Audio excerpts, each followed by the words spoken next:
Since we're on the topic of new construction, today we're going to talk about binders. This is the escrow deposit. This is what I, of course, love to call the engagement ring on the home to solidify your contract to show that you're a serious buyer. Now, the question is, does that money go away? Do they get to keep it? Or is it a gift for the builder? I don't know. Of course, it's not a gift for the builder and it's not a gift to the seller. Now, when you're putting down a binder deposit, it is honestly the engagement ring of the property. When you get engaged, you don't lose your ring, right? No, you just get an upgrade and you get an additional one, which is the deed to your home. And so with that, I wanted to talk specifically on why they look different, why they're in place, and what they could really range around. Because I have a lot of people who come here to look at new construction and they're like, we're ready to go under contract. What do we need? And I was like, well, you need this much percent to put down. And sometimes that's a little bit of a harder pill to swallow for some people, depending on the builder, depending on the binder deposit. But I will say they are more negotiable than people pan them out to be. It's just all about communication. So that's your agent's job and also your job to be able to communicate as well. But let's talk about it. So binder deposits. Well, it kind of depends based on the builder, like I said, on the amount needed. Now, the binder is needed for the contract. So once you're signing that contract for that home you want, whether it's ready in 12 months or 2 weeks, you're going to need to put down a binder to show the seriousness to the builder, especially because they're pulling it off the market, just like a seller does when they pull it off the market as well. So then it solidifies your contract in place financially. Now, I will give you a little disclaimer, that binder, 8 times out of 10, is non-refundable. And so I try to warn my buyers of that when they're purchasing new construction, that when you're going all in for new construction, you want to make sure. I had one client, we only saw one home. We walked into this builder, and we walked into Riverside Homes, saw one lot, saw one floor plan, and they went under contract. And I was like, are you sure? Are you 100%? Do you want to see any other builder? Like, I was actually trying to talk them out of going under contract because I wanted to make sure that they were 100% sure. I was like, I cannot protect your binder from X date. Like, that's as far as I can go. Have I had people lose binders? Yes. Have I fought to get some back? Yes. But sometimes I get it, sometimes I don't. Sometimes there's even a buffer where you could ask to have, now isn't the time, they already put the binder down and you guys are in a situation where you might have to fall out of contract because family, life happens. It's just what it is.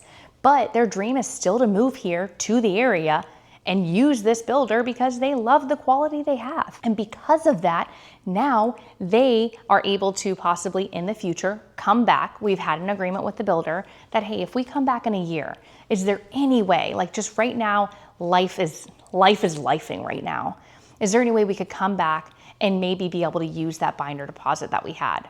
And do you know what they said? Yeah, possibly. Like that, I don't see why not, because now we're clients forever. They have it in escrow. It's there. So not every builder is going to do that, but sometimes there's opportunities and all you got to do is ask. But let's talk about some of the costs of binders that they might be. Now, on average, I typically see anywhere between 5%, 7%, or 10%. But it kind of ranges based on the stage of the property or, again, the builder.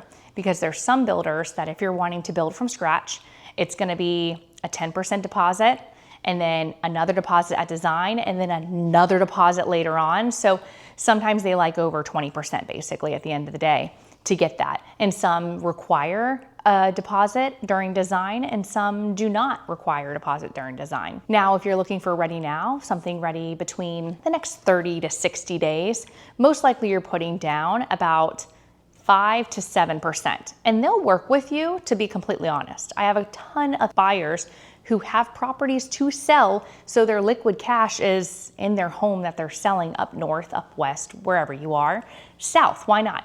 But no matter where you are, we understand that you have a home to sell. We get it. Your home might not be ready for 90 days. You have liquid cash hung up in that. You could easily do almost like a payment plan. It's the best way to kind of break it down. But you could do the first $10,000 to go under contract to solidify it. Now, one important thing to know, that if you're doing new construction and you're building from scratch and you want to do that, they cannot start on it until they meet their binder. So for instance, we're in Riverside Homes. So with Riverside Homes, if you're wanting to build with them from scratch, and you want to put down the $10,000 initial binder, that's perfectly fine. But they will not pour or start your process until they have their 7% binder in. And that's just because there is a lot of work and a lot of money that's spent before your concrete is even poured in the ground, with the permitting, with getting things approved, with the appointments that you have, because you have design appointments, electrical appointments, structural appointments, a lot of appointments.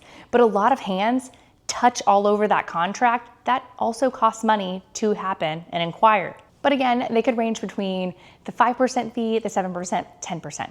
And like I said, it is negotiable within regards to timelines. So if it's a quicker timeline and you're only able to do $10,000 down, some of them make it work in whatever way that they can, whether that means that you have a home to sell contingency, which, by the way, if it is a 30 to 60 day close, typically they're not huge fans of that unless your property is under contract. It just gets you a stronger offer and also lets me negotiate way better for you if your home is already under contract, because it's a different game we're playing. We're not playing, is it gonna sell and when?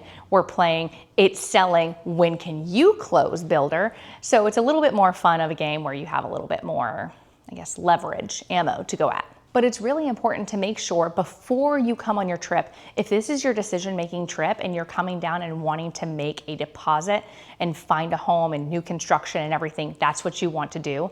Make sure that you have the funds in place to be able to give the binder, whether it be a gift, whether it be from your savings, just to be able to have that cushion so that when you are here to pull the trigger on a squirt gun, if you don't have any water in it. So I want to be able to make sure we put our best foot forward when we're negotiating for you. And we also don't put you on a ticking time bomb waiting for something else to happen. So if you are thinking about purchasing new construction and visiting here with me to go see what neighborhood is perfect for you, I highly recommend making sure that you have a binder in place. Now for here in Nocatee, typically they are asking anywhere between 7 to 10% for that binder deposit.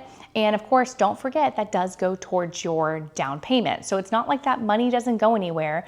It's honestly almost like having the down payment already in another savings account for you, holding it for you, making sure everything's good, and it's the title company doing it, not the builder. So it's not like the side agent's just holding your money for fun, like over in the corner or anything.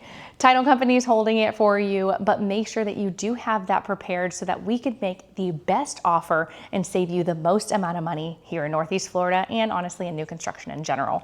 But until next time, I'm Demi Judd with Real Broker, here to help becoming local just a little bit easier. I'll see you next time.